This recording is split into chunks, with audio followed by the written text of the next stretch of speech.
हरे कृष्णा। तो प्रत्येक व्यक्ति भगवान श्री कृष्ण को ढूंढ रहा है, प्रत्येक जीवात्मा।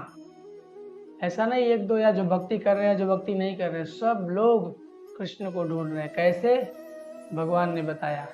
श्रीमद् भगवद गीता अध्याय 4 श्लोक संख्या 11। ये यथा माम प्रपद्यन्ते तांस तथैव भजाम्यहम् मम वर्तमान वर्तन्ते मनुष्या पार्थ सर्वशः। हे अर्जुन, जिस भाव से सारे लोग मेरी शरण ग्रहण करते हैं उसी के अनुरूप मैं उन्हें फल देता हूँ। हे पार्थ, प्रत्येक व्यक्ति सभी प्रकार से मेरे पथ का अनुगमन करता है।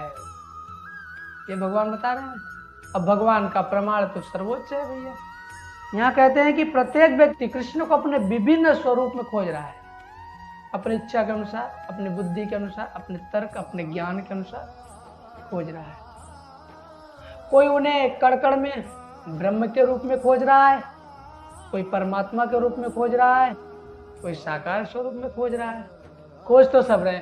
कोई ये भी कहता है कि भगवान है ही नहीं, है ना, जिसको कहते हैं अशुद्ध भाषा में नास्तिक।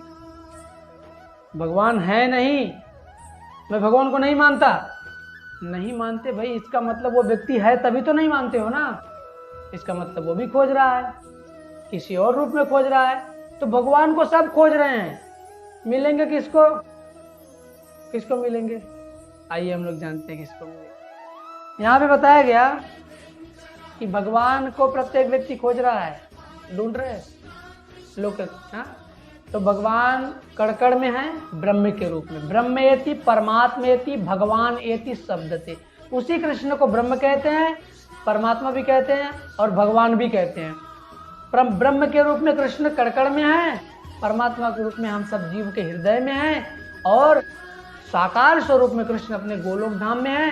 कभी कभी लीला करने के लिए इस धरती पर उपस्थित होते हैं, अपने भक्तों को संतुष्ट प्रदान करते हैं, जैसे हमने पीछे जाना है पिछले के श्लोकों में। तो हम जिस प्रकार से उनको खोजेंगे ना, भगवान हमें वो ऐसी शक्ति प्रदान करते हैं, है ना। कहते हैं ना, जथा शक्ति तथा भक्ति। शक्ति कृष्ण देते हैं भक्ति करने के लिए। अब कैसी करना चाहते हो?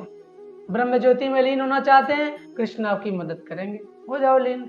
फिर वापस इसी धरती पर आना पड़ेगा। भगवान एक अवसर भी देंगे आपको, वापस भगवत धाम में प्रवेश तो नहीं होगा।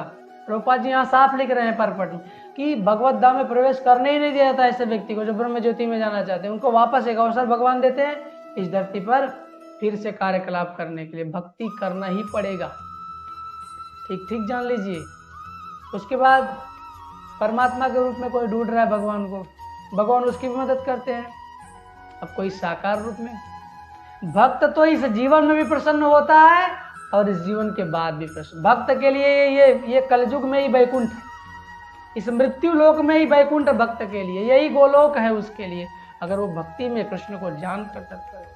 अब कोई भक्त भगवान के धाम में कोई सखा मानता है, भगवान उसके साथ वैसा प्रेम करते हैं, है ना।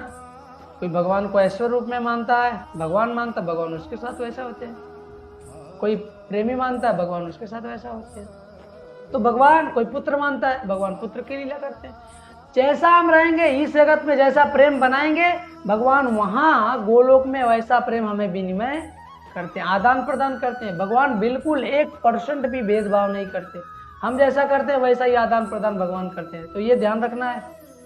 लेकिन एक चीज बहुत सुंदर यहाँ बताई गई, जो कुछ भी घटना हमारे जीवन में घट रही है सब भगवान कृष्ण की कृपा से ही हो पाएगा।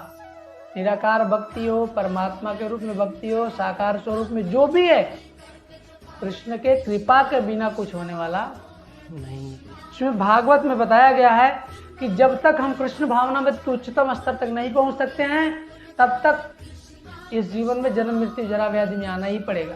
बहुत सुंदर श्लोक श्रीमद् भागवतम 2 स्कंद 3 अध्याय 10 श्लोक बताते हैं, अकामः सर्व कामो वा मोक्ष काम उदारदि तीव्रेण भक्ति योगेन यजेत पुरुषम परम। बहुत सुंदर।